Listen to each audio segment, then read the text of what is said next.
Hey fellas, so I'm making this super quick tutorial on how to make a chain link. I don't even think it's gonna make 5 minutes, so follow along. I promise this is like not intimidating at all. So with the new project, you're gonna delete that cube and we're gonna go to the top view. Then you wanna add a mesh with Shift A and we're gonna add a torus. You're gonna press Shift Z to go into X-ray mode.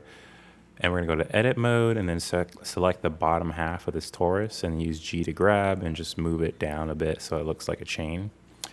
So then we'll press Shift Z to go to out of X-ray mode, back to object mode, select the chain link, and then Shift D to duplicate. Let's move it along the Y axis, and then R, and hit 90 on the keyboard to rotate it 90 degrees. We're gonna select both chain links and press Shift D to duplicate it, and then Shift R to like replicate it a couple times. So now we have this chain link. Great. So now we need to give it some physical properties. It needs to drop. So we're going to select all the chain links and go to Object, go down to Rigid Body, and you're going to select Add Active. And then you'll see in the Physics Properties tab, we're going to change the shape to Mesh. And then we need one of these objects. We're going to go to Object, and we're going to go to Rigid Body, and then Apply Copy from Active so that everything has that property. And then we need one of these chains to be like the stagnant one. So you're going to select the first one and go back to Object Properties and unclick Dynamic.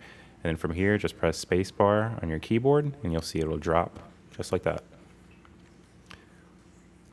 Super simple. So the last thing I noticed is that everything is still kind of polygon-ish.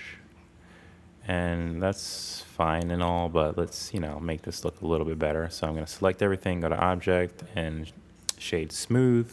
Now you can see everything smooth. It looks like an actual chain link as opposed to, these flat polygons here. And then we can press Space Bar again and just kind of let it drop down. Pretty cool, right? And yeah, that's it. That's pretty much the tutorial. You just made a chain link.